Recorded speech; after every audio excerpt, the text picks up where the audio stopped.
What's going on, everybody, and welcome back to Comic Breakdown. In this video, we are jumping into Immortal X-Men issue number 5. This is going to be part 2 of Judgment Day, and we're going to be sure to cover this entire event in reading order. This issue is going to be taking place during Judgment Day issue number 1, and it is going to hugely focus around the mutant known as Exodus. The Eternals have made their first strike. This war is officially underway. Excess deviation, one of the 3 principles of the Eternals. It is to erase any excess deviation that is on Earth. Mutant kind has been labeled as so. Make sure that you guys check out X-Men Red, the video that will be dropping, and it will be part 3 of Judgment Day, because I promise you it is not a comic that you are gonna want to miss. Now, make sure you guys have subscribed to the channel, you have hit that notification bell, and with that being said, let's dive into this breakdown. Alright guys, so this issue is labeled The Book of Exodus. You could consider this a real catch-up to his origin story, how it all began and how he got to exactly where he is. The story begins us 1,000 years ago. Exodus in the desert, stranded and on the verge of dehydration, knowing that within a half a mile, there is a good chance that he could be dead. But he knows that apocalypse waits for him. For him, apocalypse means revelation. Not sure if this was an illusion, not sure if this is some kind of mirage. As he begins to crest over one of these dunes, shown before him is the Phoenix. This is when we jump to the far future, close to present day, but not quite yet in the moment, not quite in the now. Around the quiet council table, we have all of the council members discussing the Eternals. Destiny letting it be known that there is an attack that is imminent. It is not a matter of if, it is a matter of when. They're also discussing the matter of Sinister being abducted. They know for certain that the Eternals are responsible for his kidnapping. There is always the possibility that Sinister could be working with the Eternals, that this was them rescuing him. Now, we know that that is not the case. We know the Eternals had kidnapped him. But when it comes to Sinister, they really are careful on what they do and how they operate. They've already been duped by him so much that him working with the Eternals is not outside the realm of possibility. Emma Frost, right now, she is genuinely worried. During the Hellfire Gala, she was able to get readings off of people. What she was able to pick up is that Orcus and a bunch of other individuals, other countries, are beginning to see all of Krakoa as weak, that they might be able to do something. People are no longer fearing mutant kind. In fact, many of them are beginning to get bold. Orcus is a prime example. If the Eternals make them look even weaker, this could be dangerous in many different ways. Believing that they should be preparing their defenses. Of course, Sebastian Shaw, he wants to go on the offensive. He wants to make the first strike. But Exodus, he lets it be known that even if we did want to do an attack, many of their cities, they are hidden from reality. Citadels caught between molecules. And so even if we did want to do a strike against them, it would be very difficult to do so. And it is no surprise that Exodus knows a little bit about the Eternals. He has lived for nearly 1,000 years. And while yes, he did spend some time asleep, that doesn't mean that he didn't run into a lot of different individuals. Because all those years ago, he fought against the Eternal named Circe. Not only did he fight, but he won. And in doing this battle, he was able to learn a lot about the Eternals. In mid-conversation, this is when it happens. Almost as if everybody on the Quiet Council goes paralyzed, and he is thrown to another memory. A memory where he stands before Apocalypse, saving his life, trying to prove that he is worthy. He was finally an acolyte. He had his herald for the first time in his whole life. But it came at a cost. This cost was to kill his best friend.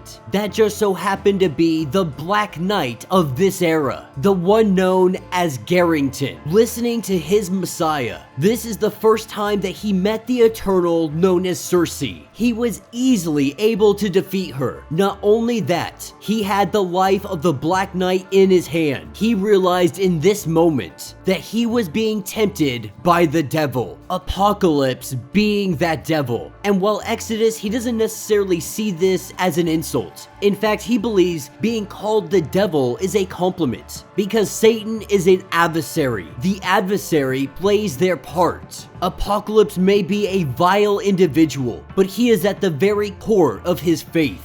Exodus, of course, fallen to Apocalypse, buried him alive and left him for dead. Exodus coming back to the now. He knows that they are under psychic attack. The Unimind is upon the Quiet Council, and they are trying to paralyze everybody on the council to stop them from doing anything, not allowing them to act, trying to shove their consciousness down into their memories, knowing that he has to wake up, throwing him back to a memory where Magneto had freed him from his burial, sleeping for the better part of 1,000 years. When Magneto had come for him, Exodus believed this to be his Messiah. It didn't take him much time for him to understand that he is now the only true church, that the cross he once bared, you turn it sideways and it is an X that every single mutant carries with them, within their very genes. All mutants carry the cross. Magneto fallen time and time again. It didn't take him long to understand that this guy is not the Messiah. He is just yet a prophet to guide him along his path. Magneto no longer on the Quiet Council. Hope Summers now takes his place. Getting back to the here and now, we pick up in the moment where Wolverine saves the life of Hope Summers. This is when the Quiet Council understands the Eternals know about the Five. They know about mutant resurrection and how it is possible. Having a second to breathe, Charles Xavier uses his abilities and he keeps out the Unimind, protecting the Quiet Council. That's how freaking powerful Charles Xavier is. He's able to protect not only his mind, but every mind of the council from the freaking Unimind. This gives our telepaths an opportunity to make a counterattack. Emma Frost, Exodus, and Hope Summers. Charles Xavier on defense. This telepathic strike force is on offense. Exodus letting us know that telepathy, like revelation, it is like seeing. To be truly powerful, to be at your fullest potential, he must see the conflict in terms that his brain can understand, which means he is a knight in the desert, wielding the shield that is Emma Frost, having the mighty sword that is Hope Summers, having faith and hope, and the many-headed beast of the Eternals. The knight fights the dragon off, breaking his way into the Unimind. The Eternals try with everything they can to capture him. This is when he is thrown back to yet another memory, when there were only 200 mutants left alive,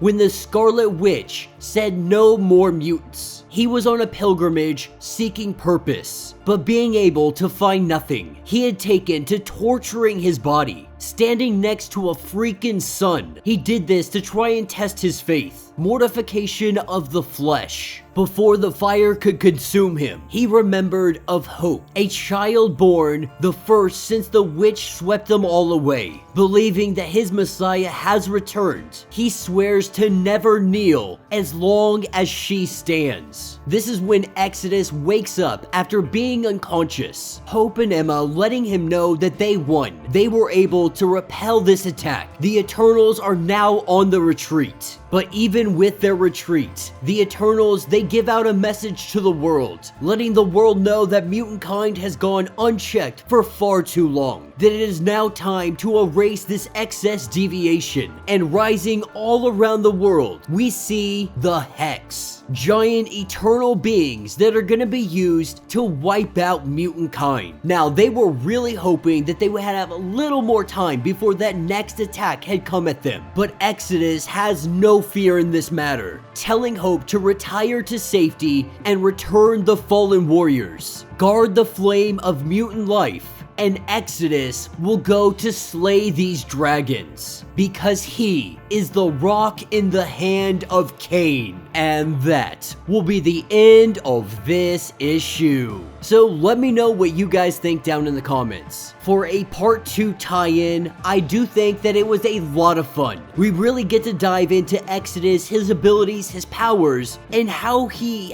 operates, how he thinks. Hope Summers is his messiah when she is able to copy his abilities. His faith in her only empowers him, only makes him stronger. We have seen recently in the far future a reality that could be possible where Exodus has like millions and millions of followers. He does this so he can destroy Sinister. Now, as we know it, that future, it's not even necessarily on the board of possibilities. But when you have endless possibilities, there's a little bit of everything. That was just really showing us the true potential of what Exodus could do. Immortal X-Men, it really did show us everything happening on Krakoa, happening in real time as it went down. Not really sure how many mutants we lost in this battle. At least most of the Quiet Council has survived. They have yet to show us where Storm is. Storm is supposed to be on Krakoa, and so it's going to be very interesting to find out what the heck she has been up to, especially considering she is the protector of the Soul System. Now make sure you guys are strapped the freak in, and make sure that you check out X-Men Red. That is going to be taking us to Araco during the attack of Uranus. We are going to see it unfold in real freaking time, and you guys, I am telling you right now, it is the best issue so far of Judgment Day. Arguably my favorite issue so far of X-Men Red, and that is saying a lot because Immortal X-Men and X-Men Red have been absolutely amazing X-Men titles. You know, I said in Judgment Day issue number 1 that I'm pretty sure I'm gonna love this event, and so far it has not been a disappointment. I am loving every freaking second of it, and I cannot get enough. But let me know your thoughts, let me know your comments. If you would like to get caught up on everything going on with this series, with this event, be sure to check out the link in my description as well as the top of this video. It'll get you completely caught up on everything going on with Judgment Day. I'm also gonna put up an image that shows everything that's gonna be coming out between August and October. All of the tie-ins, all of it. So if you guys are interested in trying to keep up and buying this story, be sure to check that out. But this playlist is definitely going to have this all in reading order, so you don't have to worry about it if you're not able to go buy the comic. Now, if you want to support this channel, you can always do so by hitting the super thanks button. This button will let you donate directly to the channel, and every little bit helps us out. Now, if you can't do that, do me a favor, subscribe to the channel, hit that notification bell, make sure that you like this video, and with that being said, until the next breakdown.